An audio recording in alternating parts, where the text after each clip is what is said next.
Assalamualaikum warahmatullahi wabarakatuh. Perkenalkan, nama saya Fitriani dengan NIM 04420868 Program Studi Manajemen. Untuk memenuhi tugas bahasa Indonesia di sesi 4, yaitu saya membawakan materi tentang COVID-19. Coronavirus adalah keluarga besar virus yang menyebabkan penyakit mulai dari flu biasa hingga penyakit yang lebih parah seperti sindrom pernapasan penyakit virus corona. Adalah penyakit menular yang disebabkan oleh coronavirus yang paling baru ditemukan. Virus dan penyakit baru ini diketahui setelah menyebar yang kemunculannya dimulai di Wuhan, Cina pada bulan Desember 2019.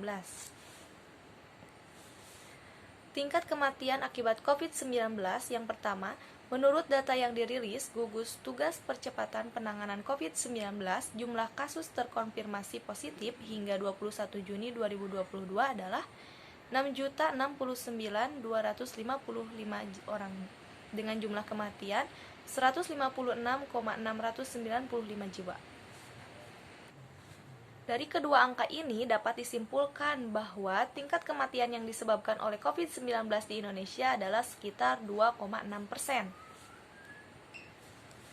Adapun tanda-tanda umum diantaranya infeksi termasuk gejala pernapasan, demam, batuk, sesak, napas, dan kesulitan bernapas, anosmia atau kehilangan rasa bau, mual, muntah atau diare, ruam, gatal-gatal atau lesi seperti cecar air yang biasanya terjadi di telapak kaki.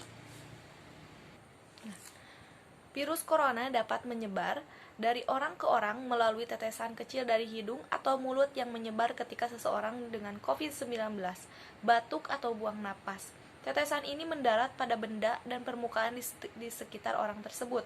Orang lain kemungkinan menangkap COVID-19 dengan menyentuh benda atau permukaan ini, kemudian menyentuh mata, hidung, atau mulut mereka.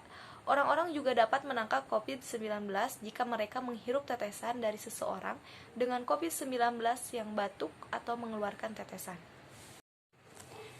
Cara agar kita terhindar dari COVID-19, yang pertama mencuci tangan dengan air dan sabun. Nah, salah satu cara untuk mencegah COVID-19 ini adalah mencuci tangan dengan tepat.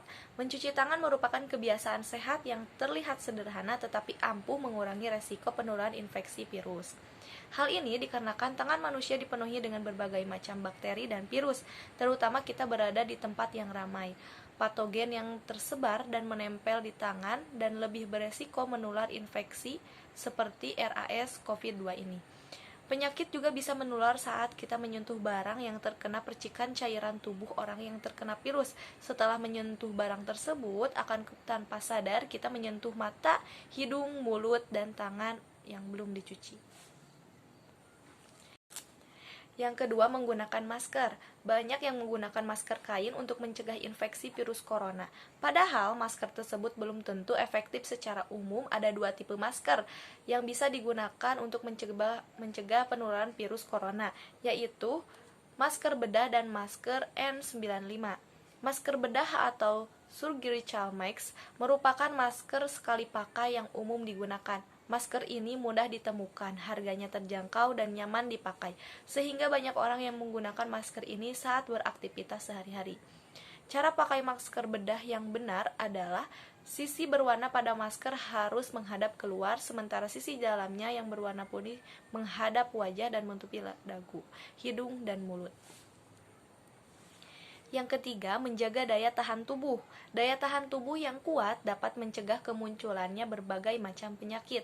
Untuk menjaga dan meningkatkan daya tahan tubuh, Anda disarankan untuk mengonsumsi makan sehat seperti sayuran, buah-buahan, dan makanan berprotein seperti telur, ikan, dan daging tanpa lemak. Nah, jika bosan dengan makanan yang dimasak sendiri, kita bisa membeli makanan yang siap saji melalui layanan pesan antar, namun pastikan makanan tersebut bersih dan sehat. Lalu menerapkan social distancing dan isolasi mandiri. Atau yang pertama yaitu pembatasan fisik atau social distancing adalah salah satu langkah penting untuk memutus mata rantai penyebaran COVID-19. Hal ini dapat dilakukan dengan cara tidak berpergian keluar rumah kecuali untuk keperluan yang mendesak atau darurat. Pembatas fisik juga dilakukan dengan cara menjaga jarak minimal 1 meter dengan orang lain dan juga menggunakan masker terutama saat beraktivitas. Selama menjalani physical distancing ini, kita perlu menghindari kontak dengan orang yang sedang sakit. Nah, jika kita memiliki salah satu gejala COVID-19 bersifat ringan, memiliki riwayat perjalanan atau tinggal di daerah terjangkit virus selama 14 hari terakhir atau pernah orang yang dinyatakan COVID-19, kita dianjurkan untuk isolasi mandiri. Selain itu, isolasi mandiri juga dianjurkan untuk dilakukan oleh orang yang berisiko tinggi terinfeksi virus corona, seperti lansia atau orang yang memiliki penyakit penyerta, misalnya hipertensi, diabetes, atau lemah jantung. Dan yang terakhir yaitu membersihkan rumah dan melakukan dispensing secara rutin. Selain kebersihan diri, menjaga rumah juga sangat penting dilakukan selama pandemi. Nah, hal ini dikarenakan virus corona terbukti dapat bertahan hidup selama berjam-jam dan bahkan berhari-hari di permukaan suatu benda. Oleh karena itu, rumah harus rutin dibersihkan dan dilakukan disinfeksi secara menyeluruh, termasuk perabotan dan peralatan rumah yang sering disentuh, seperti gagang pintu, remote, televisi, keran air, dan permukaan meja. Saat membersihkan atau melakukan dispensi, kita perlu menggunakan sarung tangan dan masker serta mencuci tangan dengan air bersih dan sabun setelah selesai membersihkan rumah. Hal ini untuk mencegah penularan corona. Sekian dari saya. Wassalamualaikum warahmatullahi wabarakatuh. Terima kasih.